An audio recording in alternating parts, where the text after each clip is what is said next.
If it's convenient, would you be standing with me, please? After the singing of this song, our brother Xander Alderson will come and have the scripture reading, followed by Brother Ed with the message. Tempted and tried, we're oft made to wonder why it should be thus all the day long, while there are others living about us, never molested, though in the wrong. Father alone will know all about it. Father alone will understand why. Cheer up, my brother, live in the sunshine. We'll understand it all by and by. When death has come and taken our loved ones, it leaves our home so lonely and drear. Then do we wonder why others prosper, living so wicked year after year. Father alone will know all about it. Father alone will understand why. Cheer up, my brother, live in the sunshine. We'll understand it all by and by. Faithful till death, said our loving Master. A few more days to labor and wait. Toils of the road will then seem as nothing as we sweep through the beautiful gate. Father alone will know all about it. Father alone will understand why. Cheer up, my brother, live in the sunshine. We'll understand it all by and by. When we see Jesus coming in glory, when he comes from his home in the sky, then we shall meet him in that bright mansion. We'll understand it all by and by. Father alone will know all about it. Father alone will understand why. Cheer up, my brother, live in the sunshine. We'll understand it all by and by. Please be seated.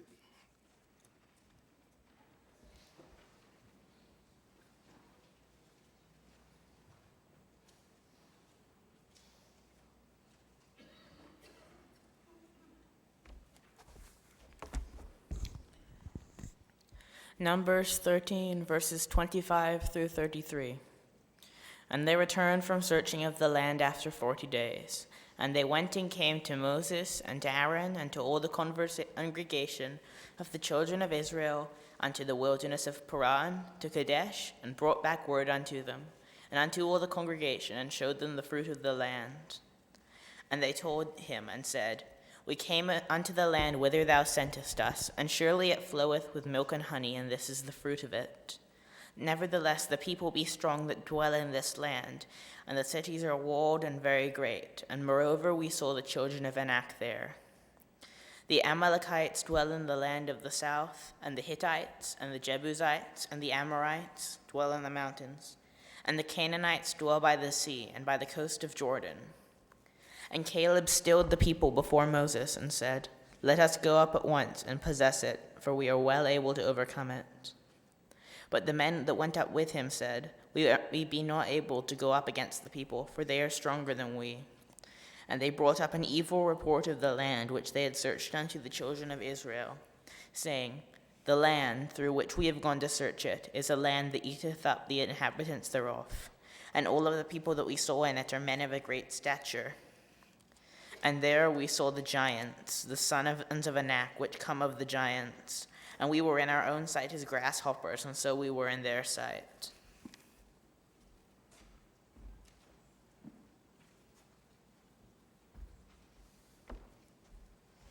Thank you very much. Very good reading. If you would tonight, open your Bibles to the book of 2 Corinthians chapter 7. 2 Corinthians chapter 7.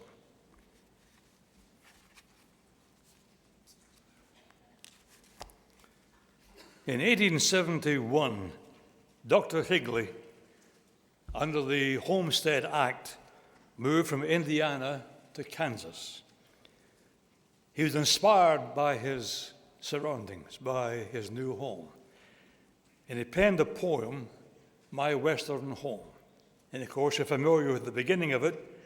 Oh, give me a home where the buffalo roam, where the deer and antelope play. For seldom is heard a discouraging word, and the sky is not cloudy all day. Of course, it became a very famous song. It's recognized as the unofficial anthem of the American West. It's been recorded by many individuals. In fact, it became the state song of Kansas in 1947. And everybody who's anybody recorded that song. Gene Autry, of course, Bing Crosby, Frank Sinatra, and a whole host of others all recorded that song.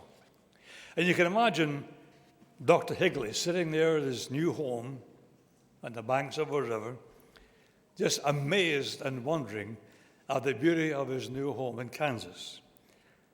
But the point is that the idealistic scene of that song, that never is heard a discouraging word, should be the picture in the Lord's church in reality, not merely in ideal, but in reality.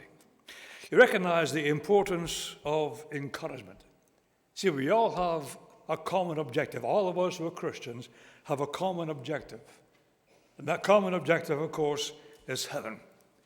As we observed last week, the book of Hebrews chapter 12 and verse 1, run with endurance the race that is set before us. Endurance is called for because our race, as we observed, is not a sprint. It is not a 100-yard dash. We're dealing with a lifelong, faithfully following Jesus Christ. And so, run with endurance the race that is set before us. That also means running with purpose. As Paul encouraged in 1 Corinthians 9:24, run in such a way that you may win. And so as we're running with endurance, with our common objective of heaven being our home, then we're to run in such a way as we may win. It also means, of course, the importance of encouraging one another. The book of Hebrews chapter 3 and verse 12 and verse 13, the admonition was, see to it that none of you fall short of the grace of God. That none of you be afflicted by a hard heart that comes short of the grace of God, fall short of the grace of God. So encourage one another, and all the more day after day. And so the admonition of Christians is to encourage one another. The idea is to call near. Come here to my side.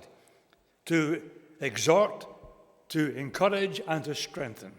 That's our mutual responsibility. To encourage and strengthen one another. Now, who is going to do that besides our church family? There are many friends, of course, in the world, many friends at work, people we know and associate with, but will they be encouraging us in our race? Will they be encouraging us to be faithful until the end, to receive the crown of life? No, it's a church family who will be encouraging. And the power of encouragement is seen over and over again. Remember reading about the cook for the Duke of Wellington.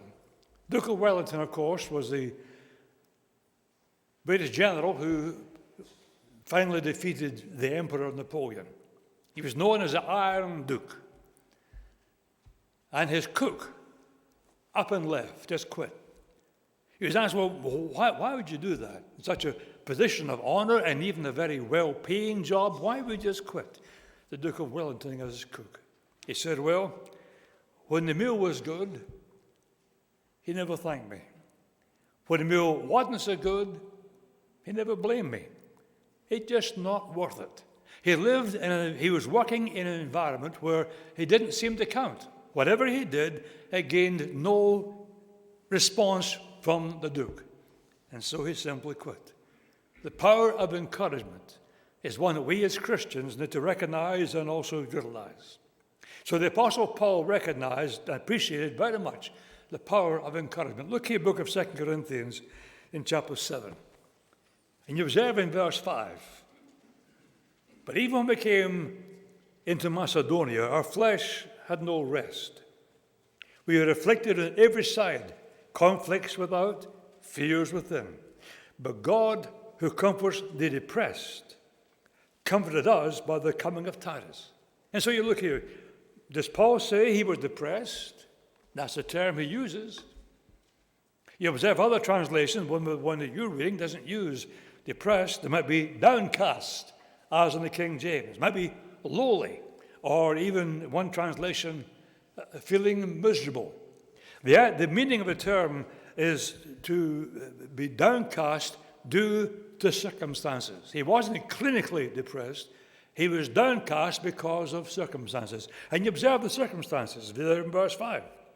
Afflicted on every side, conflicts without and fears within.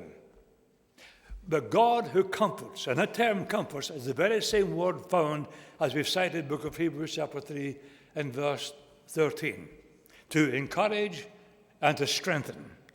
God who comforts, encourages, and strengthens, comforted us by the coming of Titus. See, Paul recognized God's work, his providential work. Paul was lifted up and encouraged, strengthened by the coming of Titus. You think back in your life. Can you identify times when circumstances kind of overcoming you? You've been downcast, as it were, and somebody or some bodies come into your life that just turn things around. I can think in my many years of preaching, number of times that has transpired. The time when you're at a very low ebb, things have just not gone right and difficulties are arising on every side. And then somebody is there. Somebody to lift you up and encourage you. Paul recognized the one who did this was God. And as we seek for God's help and God's guidance, we have confidence of God being there to encourage. In doing so through other individuals. And because Paul recognized the importance of Titus coming to him, and through this means God lifting him up and encouraging and strengthening him, he also recognized where Paul was one who sought to do the very same thing over and over again. Two examples. In the book of Colossians, in Colossians chapter 4, parts of the church in Colossae, in chapter 4 and verse 7, as all my affairs, Tychicus, our beloved brother and fellow servant and fellow bondservant in the Lord, will bring you information. For I have sent him, notice, I have sent him to you for this very purpose, that you may know about our circumstances, and he may encourage your hearts. See, Paul sent Tychicus for the purpose of encouraging them. You look also back over a page, the book of 1 Thessalonians. As Paul wrote to the church there in Thessalonica, a congregation we've observed before, he had to leave quickly after they were being established, left them in a very difficult situation. They were, as it were, in a war zone. The Jews had been so antagonistic against them. And so in chapter 3 of 1 Thessalonians in verse 1, therefore, when we could endure it no longer, we thought it best to be left behind at Athens alone. And we sent Timothy, our brother and God's fellow worker in the gospel of Christ, to strengthen and encourage you as to your faith. So just as God sent Titus, that as a result strengthened and encouraged Paul, it was one of his focuses to send individuals to congregations in times of trial and difficulty for the purpose of encouraging them. The importance of encouraging. Encourage one another, sending individuals to encourage. Get the point, therefore, that in any way to discourage is clearly opposed to the will of God. And the discourager is actually working against God's purposes. The example, book of Numbers, chapter 13.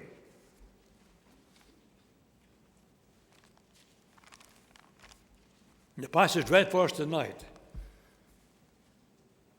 As they've come to the southern border of their promised land. And you have Zebulun chapter 13, verse 1. Then the Lord spoke to Moses, saying, Send out for yourselves men, so that ye may spy out the land of Canaan, which I am going to give to the sons of Israel. You shall send a man from each of your father's tribes, every one a leader among them. So God's direction was, here's the land lying before you. I'm going to give this land to you. You choose 12 individuals, one from each tribe, each one being a leader in his community, and send them in. Now, look back, book of Deuteronomy. Keep your finger about the book of Deuteronomy.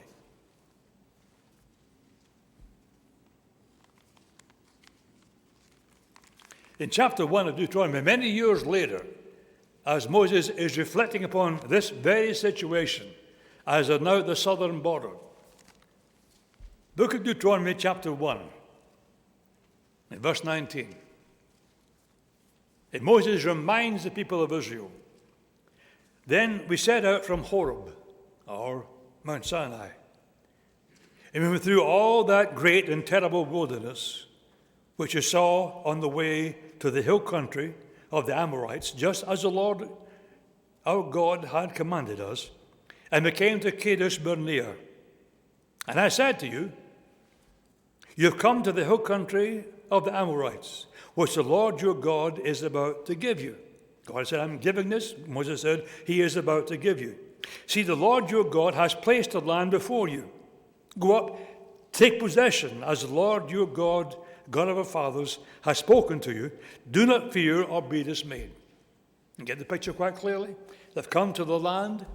I'm giving it to you. Go take it. And then you observed in verse 22, Then all of you approached me and said, Let us send men before us, that they may search out the land for us and bring back to us word of the way by which we should go up, and the cities which we shall enter. Moses said, the thing pleased me. I took 12 of your men, one man from each tribe. So therefore, back here in the book of Numbers, where God commanded, sending a man from each tribe, God endorsed their plan. Now, why would that plan even be devised in the first place? The people were hesitant. People were not sure. We'll come through all this terrible wilderness. We'll come to this land that God has always promised, a land flowing with milk and honey. Well, let's take a moment. Let's send in some spies. Let's check out the land. And so Moses said, it seemed good to me. And God said, then do it.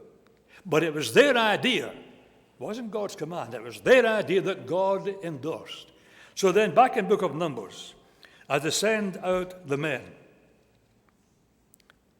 back in Deuteronomy, God said, these spies, when they came back, they made the hearts of the people to melt. That is, to faint with fear and be discouraged. And how did they do that?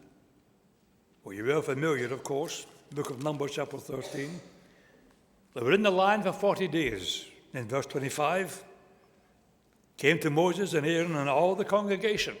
The congregation said, let's send in 12 individuals to spy out the land and just make sure. So they come back to Moses and Aaron and all the people. And they brought back word to them, to all the congregation, and showed them the fruit of the land. They showed them the evidence brought back from the land. And they told them, we went into the land where you sent us, and it certainly does flow with milk and honey. And this is its fruit. So if they put the full stop there, that'd be wonderful. Here's the land that God gave us, the land that God has almost promised, a land flowing with milk and honey, and here's the evidence, and it is indeed all that God said, a land flowing with milk and honey.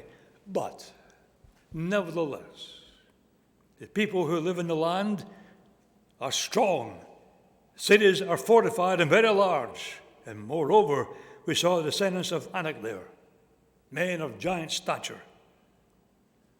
You observe in verse 30, Caleb, one of the faithful, Caleb and Joshua being the two faithful, quieted the people before Moses and said, we should by all means go up and take possession of it, for we will surely overcome it. Now you'll observe how did these 10 spies cause the hearts of the people to melt. They put their opinion above the facts. Their opinion overrode the facts. The men who went up with them said, we are not able to go up against this people, for they're too strong for us. How do you know that? Well, because it was their opinion. An opinion was allowed to override the facts. It said if an individual loves their opinion more than their brethren, they will defend their opinion and destroy their brethren. And that, I'm afraid, has happened time and time again in congregations of the Lord's church. Congregations have been divided over opinion, because opinion is more important than doing what God says. So they caused the hearts of the people to melt. People who weren't too sure in the first place, let's make sure before we do what God says. And so they caused their hearts to melt. I'm persuaded that the hearts are pretty near melting point before they got the report from the spies. So they allowed their opinion to override the facts. Then you observe, we cannot take this because the people are too strong for us. So they gave the sons of Israel a bad report, in verse 32, of a land which is spied out, saying, the land to which we have gone in spying it out is a land that devours its inhabitants. And all the people whom we saw in it were men of great size. Keep in mind, this is the same land that their descendants, their next generation, Book of Deuteronomy chapter 7 and so forth, will go in and take this land. But here you have individuals who discourage because they allow, they exaggerate beyond realistic means. They exaggerated and caused this to be a terrible situation. The land was full of giants. No, it wasn't full of giants. They saw some individuals who were men of great stature, but it wasn't full of giants. And the land didn't eat up its inhabitants. Otherwise, how did those giants survive? They exaggerated because their own fears were projected in what they said, and they allowed their opinions and exaggeration to cause the people to be defeated. In verse 33, there's also saw the Nephilim, the sons of Anak, a part of the Nephilim. We became like grasshoppers in our own sight, so we were in their sight. Notice, they adopted an attitude of defeatism. Why should the foe be concerned about them when they saw themselves as grasshoppers? When I was in agricultural college back in Scotland, I played some on the soccer team. We went through a whole season. A whole season. We didn't win one game, not even one. Didn't even draw. We didn't win a game. We sometimes there was more excitement because we were in agricultural college, and so our playing field was also a field shared by the cows. And so before each game we had to remove the things that the cows left behind. And at one point, the crowd, small as it was, drifted away from us playing soccer to the far end of the field. So we played soccer, and the crowd was all down to the other end of the field. A cow was having a calf. It was more interesting to see a cow having a calf than us playing soccer. And one reason being, of course, we were like grasshoppers in our own sight. We didn't think we could do anything. Our coach threatened to beat us up, and that didn't help a whole lot, you know. We were as grasshoppers in our own sight, and we were easily defeated.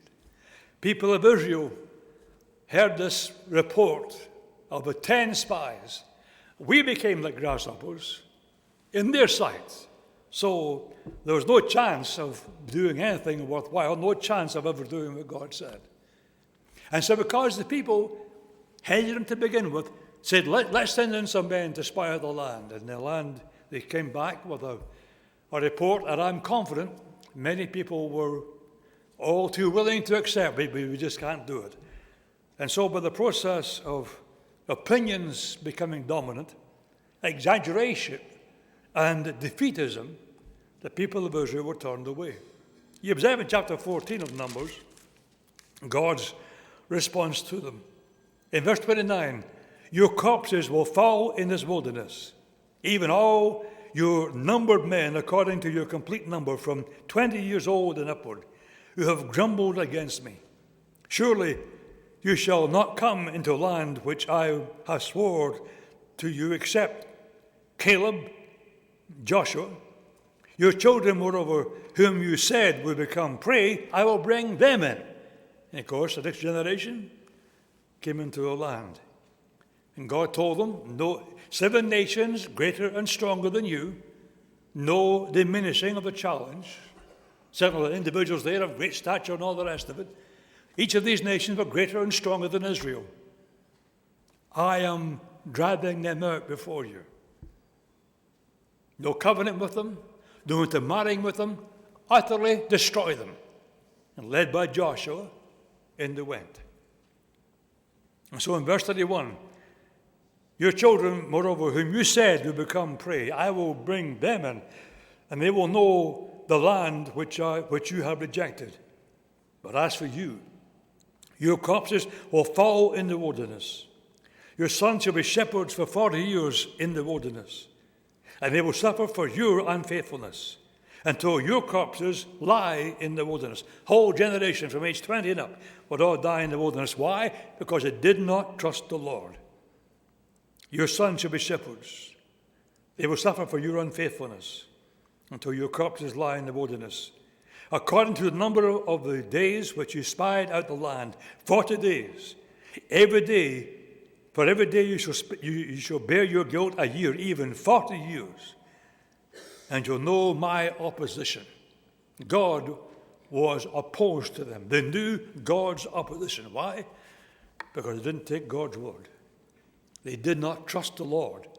And because they did not trust the Lord and trusted in these men who were quaking in their boots and fearful, then the whole nation suffered. And so you see the effects of discouragement. It caused the whole nation to wander for 40 years. And all those from age 40 and up all died in the wilderness because of the word of discouragement, the word of discouragement that was heard and believed. You know, a man was one time court-martialed for discouraging.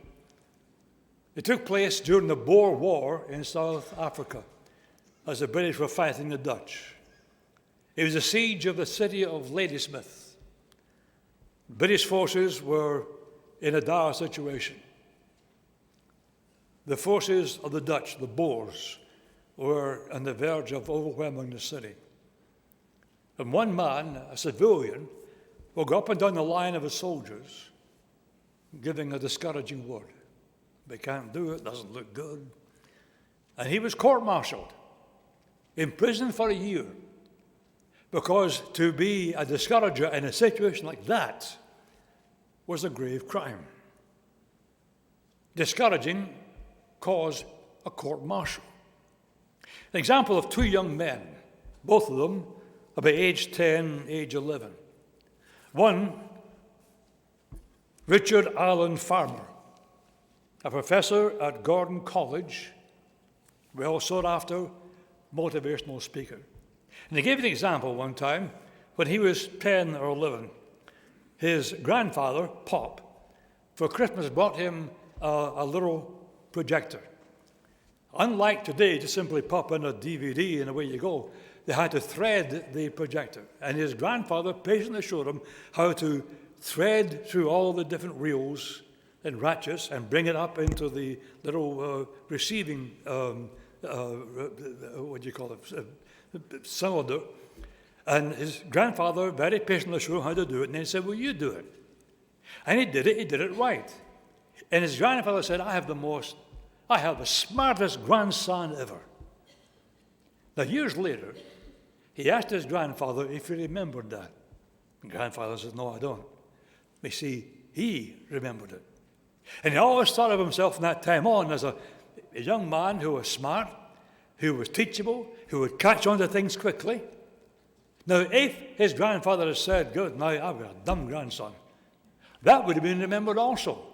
And that likewise would have had a lasting effect. But that word of encouragement, I have the smartest grandson.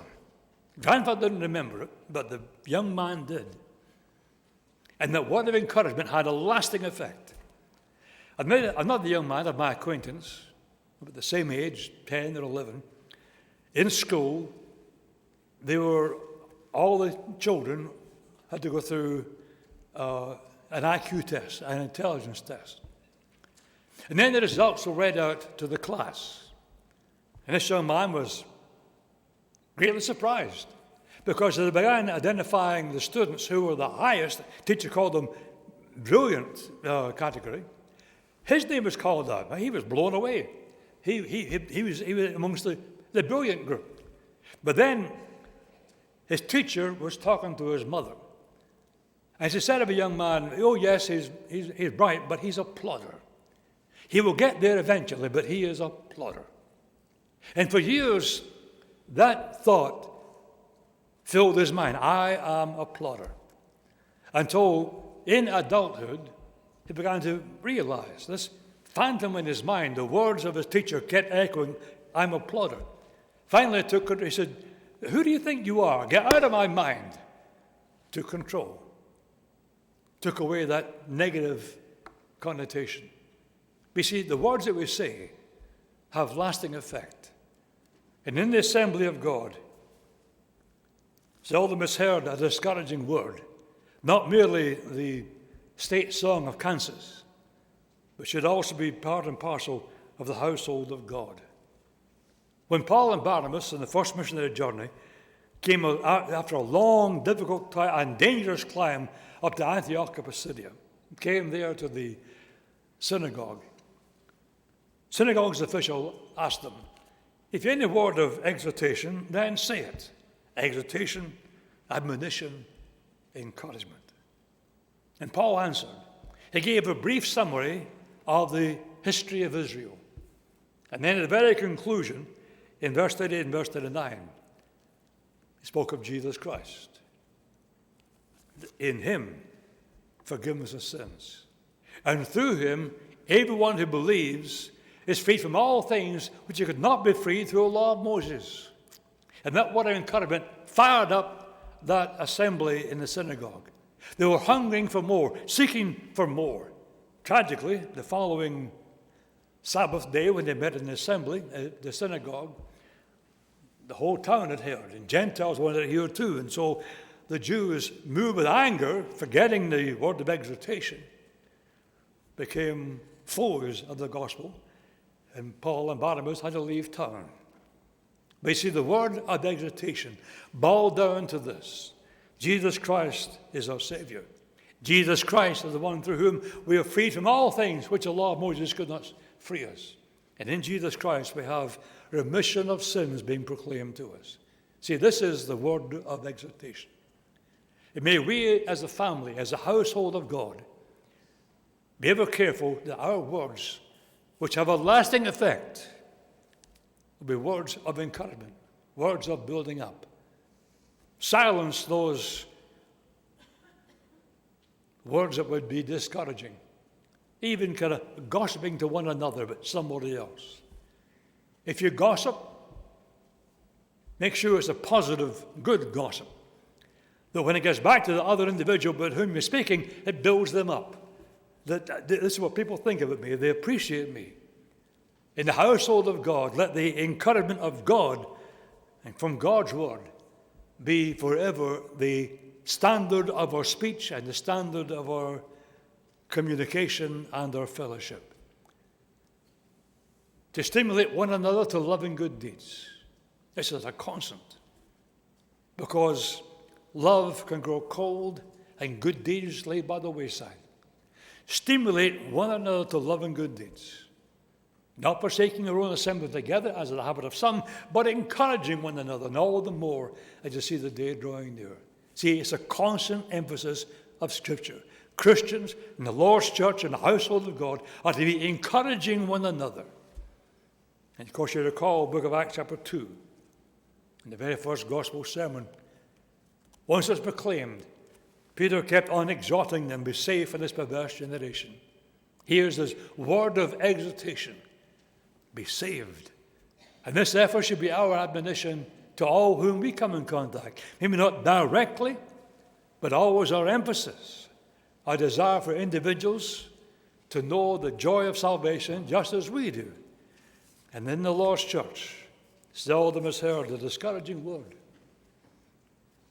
Not only the song of the West, but the song of the church, the song of God's family. Whatever your need might be, Jesus Christ is the answer. And we encourage you tonight, whether it be a matter of seeking the prayers of your brethren for encouragement, of seeking God's salvation by being baptized into Him. And please come to stand together and sing.